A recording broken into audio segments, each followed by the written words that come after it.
Hola, buenas noches, ¿cómo están, jóvenes? El trabajo de la semana pasada sobre el Foro Académico 1 me pareció muy interesante. De hecho, en un aviso yo les pedí que trabajaran ya de forma más esquemática, que citaran todo lo que hay que poner en los siguientes trabajos y reflejaran el avance que han tenido durante todos estos trimestres en lo que va de su formación académica. Para esta segunda semana vamos a trabajar con el panorama de las ideas políticas en el presente, a raíz de que vimos ciencia política, el problema del poder y obviamente el poder político, ciudadanía y representación, y ya de la segunda unidad sobre su temario trabajaremos lo que es Estado y gobierno. Entonces, empecemos, ¿no? Panorama de las ideas políticas en el presente. Las ideas políticas las vamos a tomar desde el concepto de la ideología,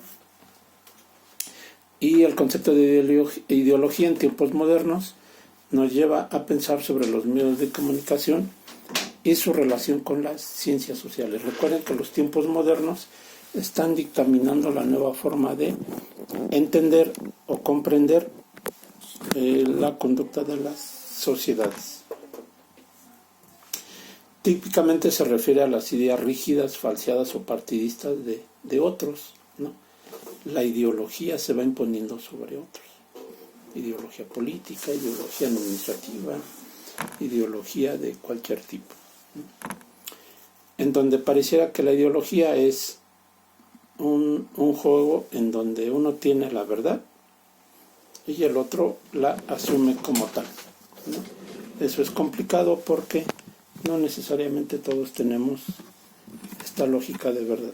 Debemos aprender a discutir con esta racionalidad. La ideología pareciera que tiene una connotación negativa, pero no necesariamente. Casi siempre hay que mirarla en un sentido netamente neutro. Las ideologías desempeñan un papel en la legitimación del abuso que se puede tener del poder para determinados grupos dominantes. La ideología también, como lo diría Gramsci, es el concepto de la hegemonía de unos sobre otros, ¿no? Bourdieu, por ejemplo, el filósofo francés, sociólogo francés, nos dice que se usa mucho la noción de ideología, principalmente porque en determinado momento pareciera vago para desacreditar o no estar de acuerdo con las otras personas, ¿no? Entonces, en un discurso político, en un discurso de conceptos, alguien dirá, bueno, es que esa es tu idea, es tu ideología, y la ideología permea el comportamiento de determinadas sociedades. También en esta parte de las ideas políticas en el presente hay que ver las características que se tienen. Por ejemplo, se habla de propiedades sociales y cognitivas. Sociales cuando hablamos de determinados grupos con características comunes, los que están en la religión, los que están en determinado partido político, los que asumen o se presumen de determinado sesgo, incluso hasta las ideologías deportivas, ¿no? Forman parte de un constructo global. También tienen un sistema de creencias socialmente compartidos, ¿no? Y voy a hablar un poquito de las ideologías religiosas.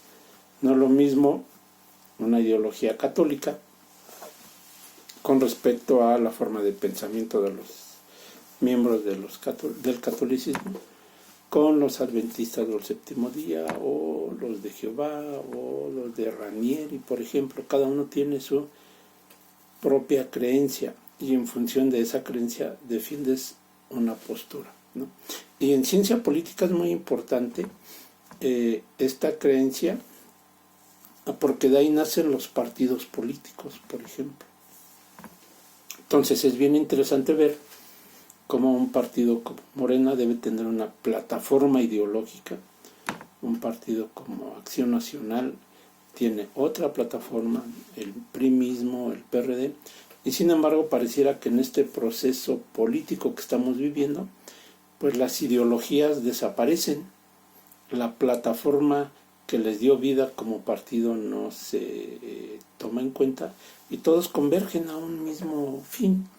Y entonces ahí la pregunta será, ¿en qué momento la ideología política es diferenciada entre partido A, partido B, partido C, incluso partido D, ¿no? La ideología obviamente siempre tiene carácter social, hay que ver cómo nos conducimos en términos de estructura y grupo social, y genera identidad. Definitivamente las ideologías generan identidad, ¿no? Y por lo tanto nos da determinados axiomas a seguir. Entonces ya con la ideología se da la situación de poder y obviamente de poder político.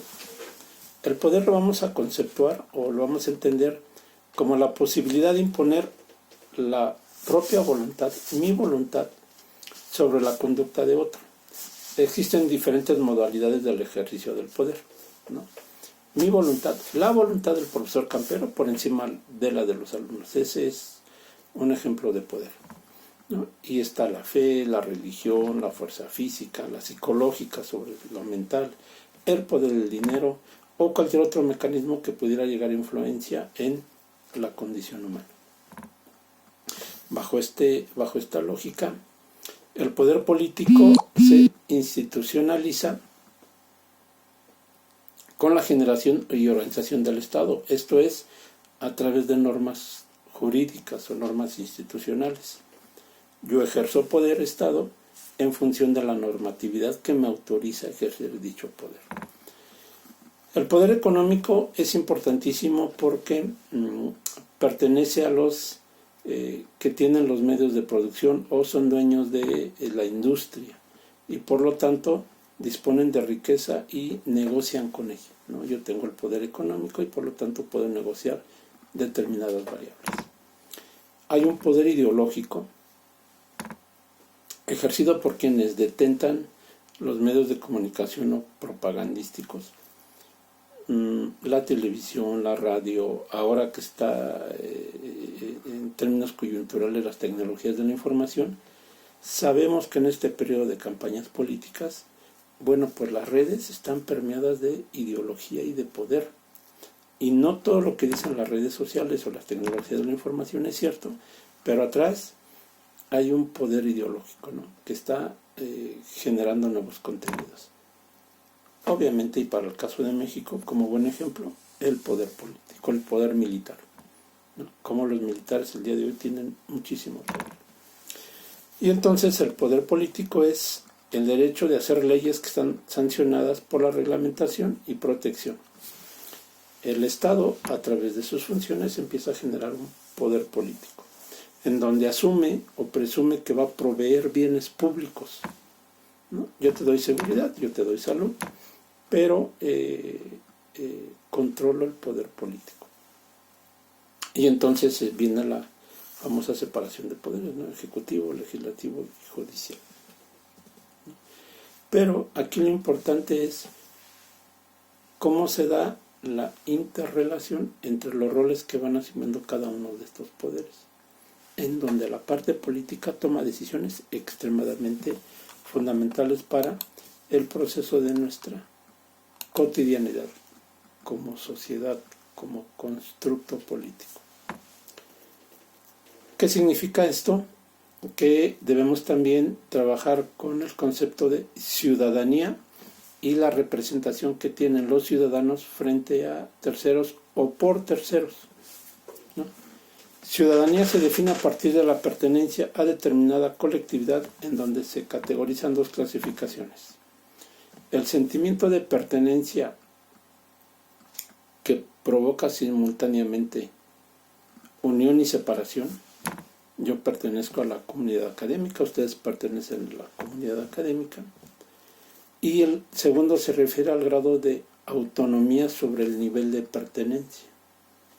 ¿En qué momento yo pertenezco a la comunidad académica y ahí dejo de ser parte de la comunidad académica porque yo tengo mi propia autonomía, tengo mi propia toma de decisiones, ¿no? Y entonces esta ciudadanía me dice formas parte o no, o yo decido formar parte o no de determinada colectividad. La ciudadanía también integra y separa paralelamente a los integrantes de dicha colectividad. Para ello se basa en mecanismos para seguir un camino que tiene un plan prefijado y reglas determinadas. ¿Quieres ser parte de la comunidad académica? Tienes que pagar tu registro, tienes que estar presentando proyectos, debes matricularte. Yo como profesor debo entregar determinados reportes a la parte directiva, debo platicar con ustedes en las sesiones, entregar material. Si no cumplimos con la normatividad, seguramente no formaremos parte de esta colectividad y dejaremos de ser alumnos o profesores. Y en ese momento ya no tenemos representatividad frente a la comunidad académica, ¿no? Regresando al ejemplo de la estructura social, los ciudadanos representan a un pueblo o nación porque gozan del reconocimiento de sus derechos, ¿no? Y a través de procesos democráticos, respetando la normatividad, yo puedo ser representante, ustedes pueden ser representantes de los esquemas en los que quieran participar. Eso es muy interesante. Y esto nos lleva justamente a la parte del Estado y la parte de la administración. ¿Qué es el Estado, diría alguien, ¿no? ¿Por qué vivimos en un Estado? O vemos la parte tradicional del Estado como el modelo clásico de entendimiento. La sociedad civil, ¿no? Hablando de modernidad, la sociedad civil engloban una multiplicidad, las sociedades modernas engloban una multiplicidad de relaciones entre los ciudadanos y los grupos que demandan determinadas acciones. Demandamos salud, demandamos seguridad, demandamos educación, demandamos procesos políticos claros como sociedad civil. ¿Y a quién le demandamos este tipo de bienes públicos? Al Estado. El Estado es entonces la organización política que se constituye en un determinado territorio y tiene el poder de ordenar y administrar la vida en sociedad. De igual forma se nutre de instituciones creadas para dicho fin y se encarga de la administración y provisión de los bienes públicos. Ya lo sabemos, se compone de población, de territorio y de instituciones para ejercer el poder. Bajo esta lógica, la política hace una relación de la evolución de los fines políticos y los medios gubernamentales que busca el Estado en aras de proteger la vida, el derecho de las personas y el día de hoy incluso los derechos humanos, ¿no? Para ello genera el concepto de gobierno, y cuando hablamos de gobierno nos situamos en la parte administrativa. ¿Qué gobierno tengo yo? En función del Estado, ¿qué gobierno tengo? Y de acuerdo al gobierno, ¿qué administrador tengo? Lo que se llamaría el gerente público. La principal función del análisis de la ciencia política es reconstruir la naturaleza pública de las políticas de gobierno y vincularlas al marco institucional, delimitando su esfera de acción a problemas que gubernamentalmente pueden ser tratables o se les puede dar respuesta. El gobierno debe frenar la discrecionalidad intervencionista con la que proceden los actores políticos en las nuevas democracias y se nutre de políticas públicas que ponen a prueba la capacidad y habilidad de los gobiernos para dar respuesta a las demandas sociales. ¿Cómo lo hacen? A través de la innovación, a través de procesos normativos, a través de procesos estandarizados y lo que se ha dado en llamar los nuevos gerentes públicos, los nuevos administradores públicos. Y entonces en este recorrido de ideas, o en esta semana 2, estaremos trabajando justamente la parte de cuál es el panorama de las ideas políticas en esta nueva sociedad, en nuestra nueva modernidad. ¿Cómo asumimos el poder y el poder político, y cómo la ciudadanía busca una representación de sus intereses y cuál es la normatividad que lo va generando. Para ello se fundamenta en dos instituciones básicas: el Estado por un lado y la forma de gobierno que tiene, ¿no? Eso se estará trabajando en esta segunda semana. Les pedí una actividad integradora.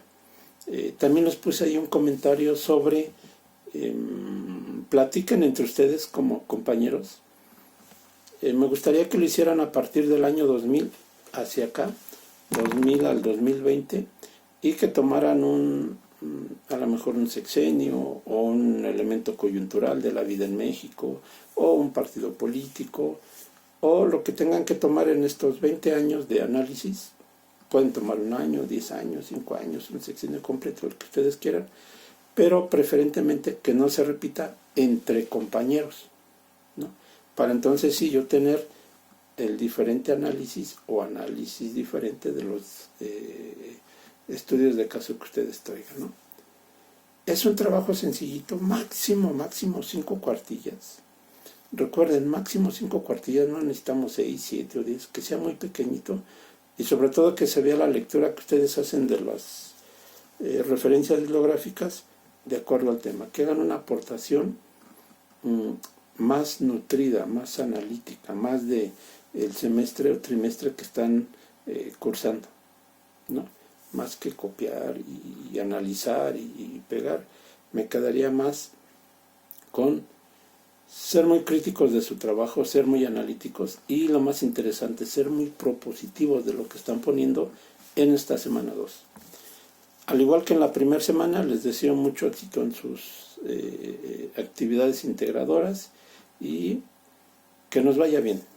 Un gusto saludarlos y desde luego me agradó mucho lo de el foro académico. Estuvo muy bien, participaron muy bien. Muchísimas gracias y buenas noches.